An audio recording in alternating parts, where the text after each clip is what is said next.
أهلا بيكم مع درس جديد من دروس مادة الدراسات الاجتماعية للصف الأول الإعدادي الترم التاني. درسنا النهاردة بعنوان الزراعة والثروة الحيوانية والسمكية في إفريقيا. يلا بينا نبدأ. أول حاجة هنتكلم عنها هي الزراعة. الزراعة تعتبر من الأنشطة المهمة جدا في إفريقيا. ليه؟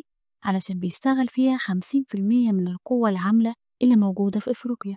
يعني إيه 50% من القوة العاملة؟ يعني الناس القادرة على العمل نصهم بالظبط بيشتغل في الزراعة. وده رشح أفريقيا بقوة إن هي تكون صاحبة المركز الأول عالميا من حيث عدد العاملين بالزراعة. طب ليه النسبة الكبيرة دي؟ بما تفسر.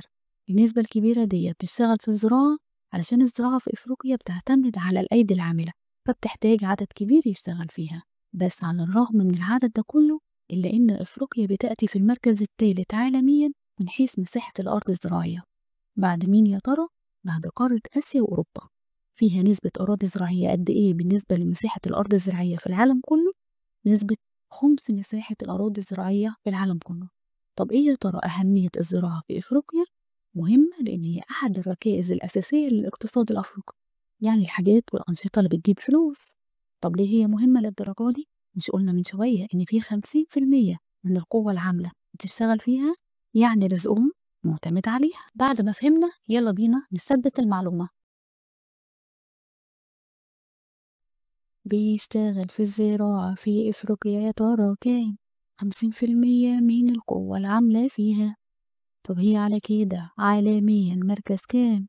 مركز أول لاعتمادها على الأيدي العاملة فيها. طب في مساحة الأرض الزراعية عالميا مركز كام؟ مركز تالت بعد آسيا وأوروبا في المساحات تفوقوا عليها. يعني مساحة الأرض الزراعية في إفريقيا من كل العالم تيجي كام؟ خمس مساحة من كل العالم موجودة فيها. طب إيه أهمية الزراعة الأفريقية؟ ما تقولي أوام.